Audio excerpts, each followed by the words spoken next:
ये गुजरात गांधी का गुजरात है, सरदार का गुजरात है।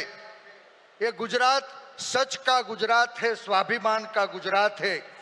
ये गुजरात पहली आजादी का इंजन हमारा गुजरात है। आज वही गुजरात को कहीं भय और स्वार्थ की दीवार के बीच गुलाम बनाने की कोशिश सत्ता में बैठे लोगों द्वारा की जा रही है। बीते 30 साल से यहां भारतीय जनता पार्टी का शासन है। वादे खुशहाली के करते हैं, लेकिन जमीन पे जब जाए तो हमारे किसान कमजोर हो चुके हैं, युवा रोजगार के लिए दर दर भटक रहे हैं, महिलाओं पे अत्याचार बढ़ रहे हैं, मंदी से व्यापार टूट रहा है, छोटी फैक्ट्रियां बंद होती जा रही है। सर, आज महंगाई चरम पर है। हर गृहिणी के घर पर वार है। साइबर माफिया बेलगाम है, जन जन परेशान है। डिजिटल प्लेटफॉर्म का आज दुरुपयोग हो रहा है। हमारी गुजरात की पहचान वैसी डायमंड इंडस्ट्रीज, टेक्सटाइल इंडस्ट्रीज कमजोर हो चुकी है।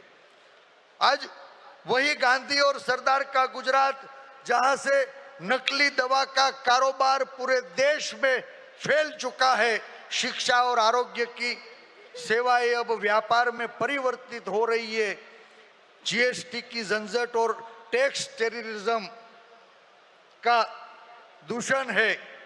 सरकार में बैठे लोग यही जीएसटी की झंझट और टैक्स टेररिज्म से व्यापार उद्योग के पास प्रोटेक्शन मनी की वसूलात करने की बात भी उभर के अब बाहर आ रही है। भ्रष्टाचार आज भारतीय जनता पार्टी का शिष्टाचार बन चुका है। ट्रैफिक टेररिज्म शहरों की पहचान बन चुका है। हमारे गुजरात की तिजोरी 1995 में 7,200 करोड़ डेब्ट और लायबिलिटीज थी। जब भाजपा 95 में मोदी साहब 2002 में आए तो वो कर्जा 14,000 करोड़ का था और आज कुछ सालों में 5 लाख करोड़ से ज्यादा गुजरात का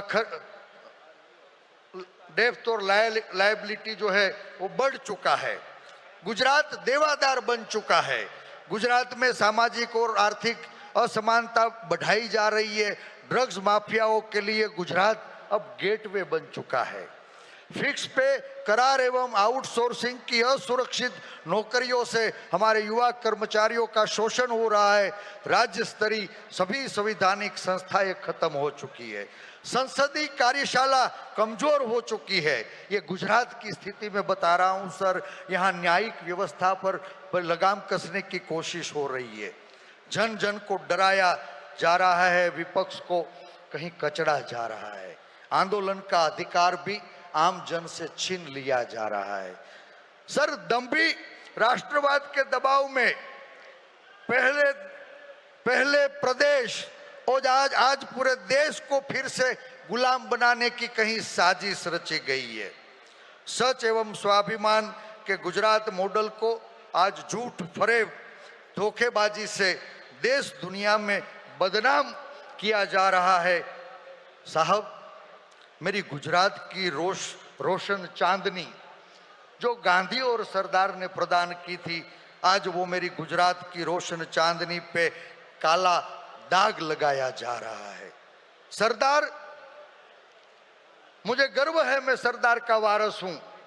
सरदार किसको कहते हैं? एक पाटीदार माँ की कुख से तो श्री वल्लभ पैदा हुए थे, लेकिन देश की जनता ने उनको सरदार का बिरुद दिया, क्योंकि सरदार उन्हें कहते हैं जो सबको नेतृत्व प्रदान करे, सबकी रक्षा करे, सबकी चिंता करे, सबकी सुरक्षा करे, सबको जोड़ने का काम करे। आज कुछ बन बैठे नकली सरदार ने असली सरदार के नाम पर ये अहमदाबाद स्टेडियम पे काला पोछा लगा के अपनी तख्तियां मारने का काम किया है। मुझे पूरा भरोसा है कि ये मेरा गुजरात इन्हें माफ नहीं करेगा। ये लड़ाई नाम की नहीं है, ये लड़ाई स्वाभिमान की लड़ाई है, ये लड़ाई सत्ता की लड़ाई नहीं है, ये लड़ाई गुजरात में फिर से सुशासन की लड़ाई है। सबकी मुझे लग रहा है कि समस्याएं अलग हो सकती है, लेकिन सभी समस्याओं की एक जड़ है और वो सत्ता परिवर्तन। मुझे पूरा भरोसा है, अहंकार हमेशा हारता है, चाहे वो लंकापति रावण का हो या जुमलेबाज सरकार का। पहली आजादी का नेतृत्व भी गुजरात ने लिया था और अब जन जन की आजादी को बचाने का नेतृत्व भी फिर से मेरा गुजरात लेगा, ये भरोसा दिलाता हूं। कांग्रेस आएगी, देश में प्रदेश में खुशहाली फिर से लाएगी, ये मुझे पूरा विश्वास है। मुझे पूरा विश्वास है कि 2027 में फिर से आजाद होगा मेरा प्रदेश और 2029 में पूरा देश। आप सब साथी गांधी और सरदार की भूमि में आए, फिर से आप सबका स्वागत करते हुए धन्यवाद करता हूं। जय जय गरवी गुजरात, जय हिंद। साथियों, 400 वर्षों तक इस देश में मुगलों ने राज किया, 200 वर्षों से अधिक समय तक अंग्रेजों ने राज किया। जो अंग्रेजों के बारे में कहा जाता था, अंग्रेजों के राज कभी सूर्यास्त नहीं होता, उस सूर्यास्त को अस्त करने का कोई काम किया है कांग्रेस पार्टी ने किया है। साथियों, देश की आजादी, देश के नवनिर्माण, देश के विकास, देश के प्रगति, देश के उन्नति में कांग्रेस पार्टी की सरकारों ने योगदान दिया। साथियों, जब देश आजाद हुआ, देश का संविधान पूज्य बाबा साहेब भीमराव अम्बेडकर जी के नेतृत्व में बना और हम जैसे आर्थिक रूप से, सामाजिक रूप से, शैक्षणिक रूप से कमजोर वर्गों को आगे बढ़ने का मौका दिया। आज अगर मोहन मरकाम इस मंच में अगर बोल सकता है, प्रदेश अध्यक्ष बन सकता है, मंत्री बन सकता है, तो कांग्रेस पार्टी की देन। साथियों, हमारे राष्ट्रीय अध्यक्ष ब्लॉक कांग्रेस कमेटी के अध्यक्ष से राष्ट्रीय अध्यक्ष भी बनते हैं, ये कांग्रेस पार्टी की देन है। साथियों, कांग्रेस पार्टी आज हर वर्ग को आगे बढ़ाने का काम किया है। साथियों, देश में दो तरह की विचारधारा है, एक विचारधारा तोड़ने वाली विचारधारा और दूसरे विचारधारा जोड़ने वाली विचारधारा। कांग्रेस पार्टी हमेशा जोड़ने का काम किया है। हमारे नेता आदरणीय राहुल गांधी जी के नेतृत्व में भारत जोड़ो आंदोलन के माध्यम से, पदयात्रा के माध्यम से देश को एक सूत्र में पुराने का काम किया। भारतीय जनता पार्टी फूट डालो और राज करो की नीति पर चलती है। साथियों, मजहब नहीं सिखाता आपस में बैर रखना, हिंदी है वतन है, हिंदुस्तान हमारा। ये देश सभी धर्मों, सभी वर्गों, सभी संप्रदायों का है, मगर भारतीय जनता पार्टी अंग्रेजों की नीति पर चल रही है। साथियों, इसीलिए हम सबको सावधान रहना पड़ेगा। मैं धन्यवाद देना चाहता हूं तत्कालीन यूपीए सरकार और माननीय सोनिया गांधी जी के नेतृत्व में वन अधिकार मान्यता कानून 2006 बना था। उसमें करोड़ों, जो 11 करोड़ से अधिक जो आदिवासी समाज के जंगलों में रहते हैं, पिछड़े वर्ग समाज के लोग रहते हैं, अन्य वर्गों के लोग रहते हैं, उनको वन अधिकार पट्टा दिया गया था। मगर भारतीय जनता पार्टी जल जंगल जमीन हम लोगों का छीनना चाहती है। साथियों, हम लोगों को सावधान होना पड़ेगा। ये कानून को बदलना चाहता है, वन अधिकार कानून को बदलना चाहता है। मैं देश के हमारे जाबाज साथियों से आह्वान करना चाहता हूं, जो शिक्षा का अधिकार, भोजन का अधिकार कांग्रेस पार्टी ने दिया था, उसको हम लोगों को बचाना है।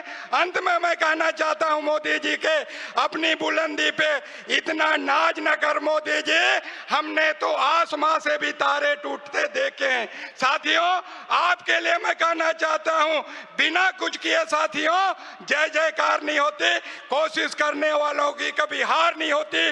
कोशिश करिए, कांग्रेस पार्टी का फिर से गौरवशाली इतिहास दोहराइए। इन्हीं बातों के साथ जय हिंद, जय कांग्रेस। साथियों, अन्याय की दास्तां तो हम लोग रोज देख रहे हैं, हर आए दिन कुछ ना कुछ सुनते रहते हैं, हर आए दिन कुछ ना कुछ देखते रहते हैं। और यहाँ भी कई वक्ताओं ने अपने अपने राज्य की अन्याय की दास्तां यहाँ पे मंच में रखा है। मैं बहुत सौभाग्यशाली हूँ जो मुझे इतने बड़े मंच से बोलने का मौका मिला। मैं अपने लीडरशिप को, हमारे यूथ आइकन, हमारे लीडर श्री राहुल गांधी जी, हमारे कांग्रेस प्रेसिडेंट मल्लिकार्जुन खड़गे जी जो अभी नहीं है, और हमारे मंच में उपस्थित केसी वेणुगोपाल जी और तमाम लीडर जिनको हम लोग फॉलो करते हैं, जो हमारे अभिभावक के मंच में विराजमान हैं, आप सभी को तहे दिल से आभार व्यक्त करते हैं। आप हमारे मार्गदर्शक हमेशा बने हैं, और ये शक्ति के साथ जो हम लोग कांग्रेस पार्टी में जिस विचारधारा के साथ खड़े हैं, क्योंकि हम झारखंड से आए हैं, तो हम जल जंगल जमीन की बात करेंगे साथियों। न्याय पथ ये एक बहुत बड़ा मैसेज है। अन्याय सिर्फ लोगों के साथ ही नहीं हो रहा है साथियों, अन्याय उन जंगलों के साथ भी हो रहा है। जमीन भी छीने जा रहे हैं, पंछियां जानवर सब इधर उधर हो जा रहे हैं। और मैं ऐसे झारखंड से आती हूँ जहाँ पे हर आए दिन लोग विस्थापित हो रहे हैं। हमारे क्षेत्र में भी विस्थापित का सबसे बड़ा मुद्दा है, और हमारा झारखंड में भी सबसे बड़ा मुद्दा विस्थापितों का है, जिसका बात शायद बहुत दबते जा रहा है। और हमारी जब कांग्रेस की सरकार थी तभी विस्थापितों को संरक्षित करने की कानून बनाई थी, जंगलों को संरक्षित करने की कानून बनाए गए थे, जमीन को किसानों से नहीं छीना जाए, कई ऐसे कानून बनाए थे, वाइल्ड लाइफ को बचाने के लिए कानून बनाए गए थे, जो आज पूरी तरह से ध्वस्त हो रहे हैं। ये अडानी अंबानी बड़े बड़े प्रोजेक्ट लेके आते हैं हमारे झारखंड में और विस्थापितों को यहाँ से वहाँ कर देते हैं।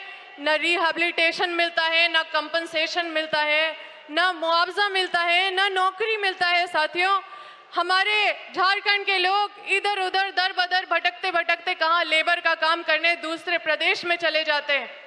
साथियों, अगर हमारे राज्य के बच्चे अगर इसरो में काम करने के लिए बाहर जाएं, अगर पायलट बनने के लिए बाहर जाए तो समझ में आता है, लेकिन अगर अपने परिवार को छोड़ के 5-10 हज़ार की नौकरी करने के लिए बाहर जाएं तो उससे दुर्भाग्य कोई भी बात नहीं होगी। और मैं और मेरा पूरा परिवार विस्थापन का लड़ाई लड़ रहे हैं, क्योंकि हम वहाँ से विधायक रहे हैं और इस बार चूक गए, चुनाव में नहीं जीत पाए, क्योंकि उस समय हम लोग कंपनी का विरोध कर रहे थे और अभी कंपनी वहाँ पे शासन करने लगी है, ठीक उसी तरह से जैसे ईस्ट इंडिया कंपनी करती थी। तो साथियों, अन्याय का पैमाना इतना बड़ा है कि हम सबको अपने लीडरशिप के बातों को गंभीरता देने का जरूरत है। ये जल, ये जंगल, ये जमीन, ये हमारा अस्तित्व सबको मिटाया जा रहा है। और हमारे क्षेत्र में इतना माइन मिनरल होने के बाद भी पूरे देश में सबसे गरीब राज्य अगर कोई है तो वो झारखंड राज्य है। पूरी तरह से अन्याय का प्रकाष्ठा हम लोग देख रहे हैं साथियों। क्योंकि मंच में मौका मिला बोलने का, तो हम सोचे कि अपने झारखंड की भी स्थिति बताएं, ताकि आप लोग इस बड़े पैमाने में जो हम लोग न्याय पथ में निकले हैं उसको और मजबूत बनाने के लिए संकल्पित रहें। हम तहे दिल से धन्यवाद देते हैं अपने नेता राहुल गांधी जी का, जिन्होंने हम सबको इतना विजन दिया है और सशक्त सोच दिया है। और जिस तरह से संविधान खतरे में है, इतना बेबाकी से हर वो मुद्दे को उठाते हैं जो शोषित, वंचित, पीड़ित है, वो सुनते हैं तो उनके अंदर एक आशा, एक उम्मीद बची रहती है। और इसी आशा उम्मीद को हम लोग सब मिलके संकल्प लें और इस संकल्प में आगे मजबूती से बढ़े। मेरी सब इस परिवार को शुभकामनाएं हैं और तहे दिल से धन्यवाद देते हैं अपने लीडरशिप को। धन्यवाद। साथियों, आज के इस अधिवेशन में प्रत्येक कांग्रेस पार्टी का कोने कोने से आया हुआ एक एक कार्यकर्ता ये प्रण लेता है कि ये लड़ाई जो देश में हमारे नेता श्री राहुल गांधी जी ने पैदल चलकर कन्याकुमारी से लेकर जम्मू कश्मीर तक लड़ी, उन सब में वो चाहे संविधान बचाने की लड़ाई हो, वो युवाओं की बात हो, वो छात्रों की बात हो, वो सामाजिक न्याय की बात हो, वो सब इस देश की जो मूल सोच है, इस देश के जो संविधान को बचाने की सोच है, उस सोच को लेकर राहुल जी ने जो लड़ाई लड़ी, उसके लिए कांग्रेस पार्टी का प्रत्येक कार्यकर्ता जो है वो लड़ेगा।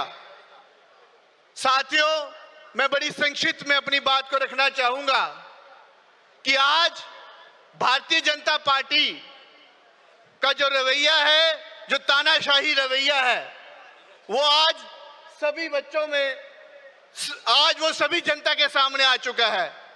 मैं आपको एक बताना चाहूंगा कि जिस प्रकार कक्षा में कोई बच्चा होता है और अगर उसे पता है कि परीक्षा में जब वो एग्जाम देने जाएगा तो उसकी ये जो हिंदी में हम जिसको चिट बोलते हैं कि जब मैं परीक्षा देने जाऊंगा तो मुझे पढ़ने की जरूरत नहीं है, वहां पे मेरी जो है मैं जेब से अपनी चिट निकालूंगा और मैं पास हो जाऊंगा।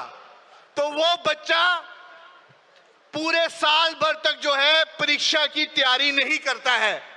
वो इसलिए नहीं करता है, उसे पता है वो जेब से अपनी पर्ची निकालेगा, अपनी चिट निकालेगा और वो पास हो जाएगा। वही चीज आज वर्तमान में भारतीय जनता पार्टी ने जो है की है।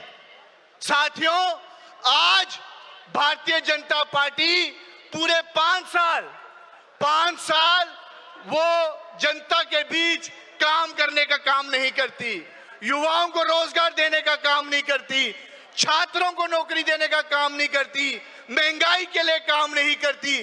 वो इसलिए काम नहीं करती है कि उनके पास भी एक चिट पड़ी है और वो चिट है इस देश में धर्म की चिट।